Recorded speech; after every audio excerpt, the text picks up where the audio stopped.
Hi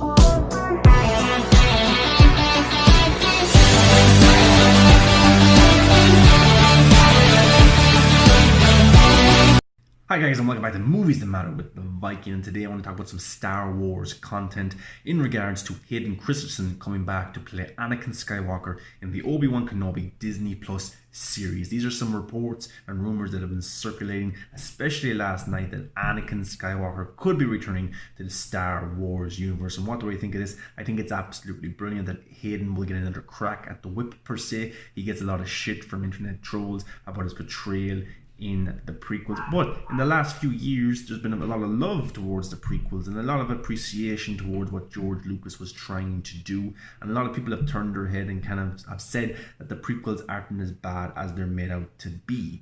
And I'm glad Hayden will get to come back and get to portray the character again, and maybe even after years of acting with different actors, with different directors, is able to bring something new to the character and able to improve his performance. I don't think he's a bad actor. I think he worked with the material he was given. I think with a better director he would have done well. George Lucas is a great director, but I think some actors need a good director behind them, and he's probably one of those. But him to come back in the Obi-Wan Kenobi series, which is supposed to hit in 2022, and they've come back and they're trying to rewrite the scripts, and he might appear, but not just as a cameo, but as a series regular, appearing in, there's supposed to be 6 episodes, so he may appear in all 6, might be 3, might be 4, might be 5. But what capacity would Anakin Skywalker come back in? Will he be a force? Will he be some sort of ghost? Will it be flashbacks? Or what will it actually be? What I'd love to see is that Obi-Wan Kenobi thinks that he killed Anakin Skywalker, and this haunts him, this lives with him, and he's kind of going a bit crazy in his isolation, him getting away from society. Maybe he sees Anakin as a ghost haunting him, for him killing him, for not teaching him the right way, not putting him on the right path, for things happening the way that they happen. Maybe that's one way they could do it. They could do flashbacks where the two of them are together, interactions, anything like that would be pretty cool. I'm just happy to see him come back. And for me, I'm really looking forward to the Obi-Wan Kenobi series. I'm glad Ewan McGregor is coming back to portray the character. He is the best part about the prequels. Absolutely brilliant. I'm a big fan of him as an actor. Anything he pops up in, I watch, and I love him to bits. Fargo, Dr. Sleep, Birds of Prey. He is just brilliant, and he's just a brilliant actor, and he can take on any role, I believe, and just absolutely nail it. So I'm glad. I think with the opportunity with Obi-Wan Kenobi series is there's so much potential. You could go down the route of telling something like Unforgiven with Clint Eastwood, or Logan with Hugh Jackman, this kind of older character who's been through a lot of shit, who's done a lot of good in his life, but it's weighing him down. It's on his mind. It's causing mental incapacity with him, and it's making him a dark character. I think there's so much potential you could tell. Now, I'm glad Hayden will get to come back, if this is true, and portray the character and maybe right some wrongs that he got in the prequels. I think there's a great interaction you could tell between the two actors, and I'm really looking forward to it. Now, but what is my opinion on the Star Wars universe per se?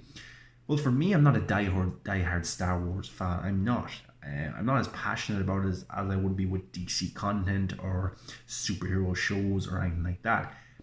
But I appreciate Star Wars. I really do. Now, the build up to The Force Awakens, I watched for the first time the original trilogy, and I've watched the prequels because I wanted to appreciate those films and watch those films before I got in and saw The Force Awakens.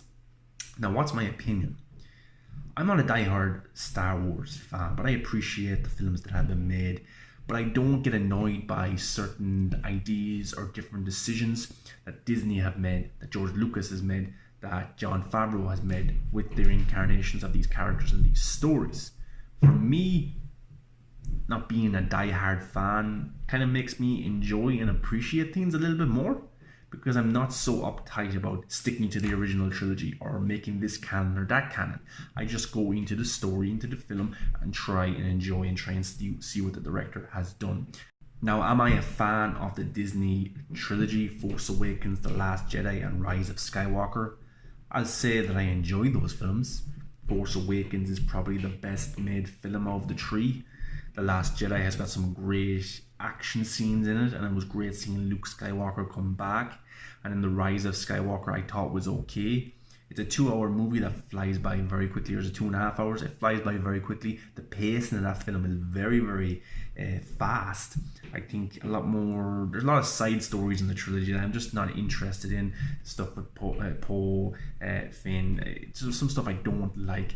I thought the best thing about the Disney trilogy was the interaction between Rey and Kylo Ren. I thought that was actually done very well. Perfect, in fact, and the best part about the Disney trilogy. But actually, this may surprise you, the best Disney content of Star Wars that I have enjoyed, and maybe of the overall universe of Star Wars that I've enjoyed, has been the prequel elements that they have done in terms of Rogue One. I thought Rogue One was actually brilliant. It doesn't have any Jedis in it. Of course, Darth Vader makes an appearance, a badass appearance, and it's absolutely brilliant. But I really like that film. I seen Han Solo. Man, I don't understand the shit that film got. I thought it was absolutely brilliant. I know I had a lot of trouble behind the scenes with directors, but Han Solo for me is a fun, action-packed film, and I really enjoyed it, apart from the last few minutes where everyone's kind of turning on each other. And then the Mandalorian series. I watched that right through, and I am in love with that. And that's probably my favorite Disney Star Wars content so far. Absolutely everything that I wanted. Cool one-liners, action, great story, nice characters that you can really get into, and the episodes are less than 30 minutes or 30 minutes long, and you just get really, really into it. So that's what I really got interested in with the Star Wars world. I'm not a die-hard fan, but I can appreciate all the films. I go watch all the films, the TV shows, and I have a really, really good time watching those. And Star Wars Rebel, the Clone Wars, the animated shows and content I'm only getting into. I'm only in the first few episodes of the Clone Wars. I'm trying to watch it in the right order as well. I've seen that online. So I'm trying to get into the Star Wars world a lot more. I always want to see more of Darth Vader, of these characters, of Obi-Wan Kenobi, of Yoda. Absolutely, I think they're cool characters, but I'm not invested into them like I would be with Joker or Batman or Wolverine or Spider-Man. Those characters I absolutely adore and love, and will watch anything they're in and take it very seriously. And that's why I love the Tobey Maguire trilogy, because it takes itself seriously in terms of telling a story and character development. And of course the Nolan and the Schneider Batman films. But the Star Wars world is not something that I'm truly invested in, but I appreciate, I follow the news, I watch the trailers, I get excited for these shows. But my favorite Star Wars content has been Rogue One, has been Han Solo, has been The Mandalorian, and that's why I'm really looking forward to the Obi-Wan Kenobi series. I really am, and I've been calling for years for them to do an Obi-Wan Kenobi film or series, because I think there's absolutely unbelievable potential. And if you throw Hayden Christensen back into that, playing Anakin Skywalker, there's so much story you can tell. You can look at the elements The Mandalorian has, the way it brings in certain characters, different elements of the other films, but also doing its own thing. I think it's absolutely brilliant. And then season 2, we're moving forward.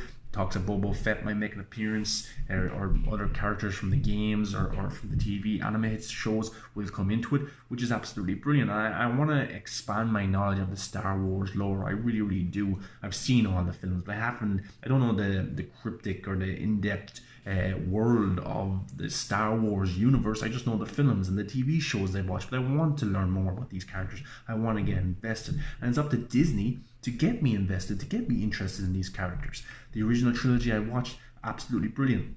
The prequels, I appreciate the prequels, I really, really do. I like elements of it. The Star Wars fights are absolutely brilliant. I think Obi-Wan Kenobi is brilliant. Yoda in it, Mace Windu with Samuel L. Jackson, all that stuff is pretty cool. And I appreciate those things. I understand the story is bad, some of the action is off, CGI, stuff like that, but it was trying to do something new with new technology, and I appreciate George Lucas and what he did, and that really opened the pathway for other filmmakers to use that technology in the future. But it's up to Disney to get me really invested, and they've got me invested through Rogue One. Really love that. Han Solo, and now The Mandalorian. And I'm sure with the right people involved, Obi-Wan Kenobi series could be absolutely brilliant, but I think they've rushed their elements of storytelling with the films. It's a bit disjointed at times, and I thought that the different directors coming in for the trilogy kind of put everything off. If you're going to let J.J. Abrams direct the trilogy, let him direct it. If you're going to let Rian Johnson do it, let him do his vision. But then different directors, different stories coming in, reshoots and stuff like that. It just became a little bit messy, even though the Rise of Skywalker did have a lot of elements in terms of trying to appease to the fan base. I liked the little nods and Easter eggs and things like that, but it became a little bit too fan servicey in the end, even though I appreciate the way that they were going. I thought it wrapped up in a nice enough way. Could have been a lot better, could have been a lot worse, but I still enjoy it. But guys, let me know your thoughts of Hayden Christensen coming back to play Anakin Skywalker in the Obi-Wan Kenobi TV series. I am excited. I absolutely can't wait. I think with a better director, a better setup, and with more experience, Hayden Christensen could do a really good job in the role of Anakin Skywalker again. Anyway, guys, let me know your thoughts. Give a like, comment, subscribe. Come follow me on all the socials. And we love talking about the one thing, which is movies. Until next time, guys, Darth Vader, Anakin Skywalker will return.